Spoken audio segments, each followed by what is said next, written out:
নবী বলেন দুইটা অপরাধ আছে, যদি দুনিয়াতে করো মরার আগে শাস্তি হবে, মরার পরে নয়। এক নাম্বার অপরাধের নাম জুলুম, দ্বিতীয় অপরাধের নাম হলো মা বাবার সাথে বেয়াদবি। যারা মা বাবার সাথে বেয়াদবি করবে নবী বলেন তাদের শাস্তি হবে মরার আগে দুনিয়ার জমিনে। যারা জুলুম করবে, ওস্তাদের ইজ্জতের উপর আঘাত করবে, ভাইয়ের উপরে জুলুম করবে, বোনের উপরে জুলুম করবে, প্রতিবেশীর উপরে জুলুম করবে, গরিবের উপরে জুলুম করবে, এই জালেমের বিচার আমার আল্লাহ মরার আগেই করে নিবেন।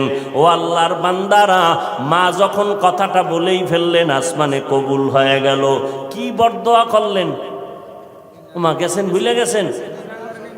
জেনাকারিনী মহিলার চেহারা না দেখাইয়া মারবা না।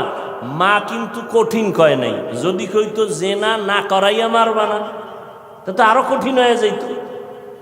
মা একটু পাশ কাটায় বললেন ও জেনা টেনা করবে না, কিন্তু জেনাকারিনী মহিলার চেহারা দেখে মরবে, এটাও একটা অভিশাপ। এক তো মহিলা দেখবে না, কারণ আমার বাচ্চা তো ইবাদত করে পাহাড়ের চূড়ায়, সে কোনো নারী দেখবে না, কিন্তু দেখতে গেলেও যেন নামাজি না, একটা জেনাকারিনী নারী দেখে।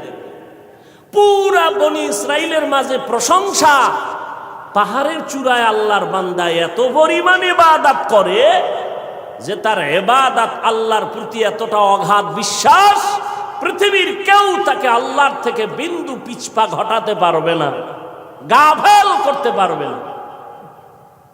ওই এলাকার এক সুন্দরী মহিলা, রূপসী, সে কয় এত প্রশংসা তারে কেউ আল্লাহর থেকে আলাদা করতে পারবে না। কয় না, কেউ পারবে না। কয় আমি পারব।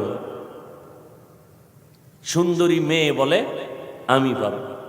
এই মেয়ে হাঁটতে হাঁটতে ওই পাহাড়ের চূড়ায় উঠছে, উঠা দেখে আল্লাহর বান্দা নামাজে দাঁড়ানো। ওর কামি শুধু আল্লাহর সেজদা দেয়, নামাজে দাঁড়ায়, তেলাওয়াত করে, দিয়ে কাজ চলতেছে, নামাজ আর নামাজ আর নামাজ। ওই মহিলা আল্লাহর আবেদ বান্দার সামনে দাঁড়ালো। যেই সূরাটা ধরলে আল্লাহর বান্দার নজর চলে আসবে, জিনা করার জন্য বাধ্য হবে, এমন কৌশল কোনোটা বাদ দেয় নাই মহিলা। কিন্তু তাকায় দেখে আল্লাহর বান্দা একটা নজর কোনো দিকে ডান বাম করে না, নিচের দিকে নজর, আল্লাহর মোহব্বতের ভিতরে মশগুল। বলবেন মহিলা হাতটা ধরবে না, রে বাবা এটা সম্ভব না। আল্লাহর উপরে ভরসা কইরা যারা চলবে এদের গায়ে টাচ করার ক্ষমতা কোনো বাহাদুরের নাই। যদি হাত বাড়ায় তোর হাতটা সাথে সাথে বাঁকা হয়ে যাবে।